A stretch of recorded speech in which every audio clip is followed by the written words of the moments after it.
ગણેશ મહોત્સવમાં આ વખતે જોવા મળશે દેશભક્તિના રંગ। આગામી ગણેશ મહોત્સવમાં જોવા મળશે ઓપરેશન સિંદૂરના રંગ।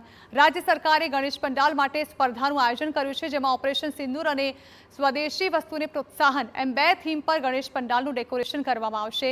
ગૃહ રાજ્ય પ્રધાન હર્ષ સંઘવીએ ગણેશ પંડાલ ડેકોરેશન સ્પર્ધાની જાહેરાત કરી છે અને આ સ્પર્ધામાં મહાનગરોમાં પ્રથમ ક્રમ પ્રાપ્ત કરનારી સંસ્થાને 5 લાખનું ઇનામ આપવામાં આવશે, જ્યારે કે બીજા ક્રમે આવનારને 3 લાખ અને ત્રીજા નંબરે આવનાર સંસ્થાને 2 લાખનું ઇનામ અપાશે।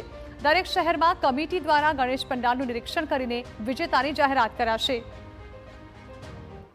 ઓપરેશન સિંદૂરની થીમ પર ગણપતિજીના મંડપના ડેકોરેશનની કોમ્પિટિશન સાથે સાથે જ દેશના લોકપ્રિય પ્રધાનમંત્રી આદરણીય શ્રી નરેન્દ્રભાઈ મોદીજી દ્વારા દેશભરના લોકોને સ્વદેશી ચીજ વસ્તુ ખરીદવા માટે જે અનેકવાર જે પ્રકારે પ્રયાસ થકી નીચે સુધી સ્વદેશી વસ્તુઓની ખરીદી જે પ્રકારે વધી છે એને બી વધારો કરવા માટે, પ્રોત્સાહન આપવા માટે સ્વદેશી વસ્તુઓ ખરીદવાની થીમ અને ઓપરેશન સિંદૂરની થીમનું એક કોમ્પિટિશન રાખવામાં આવ્યું છે।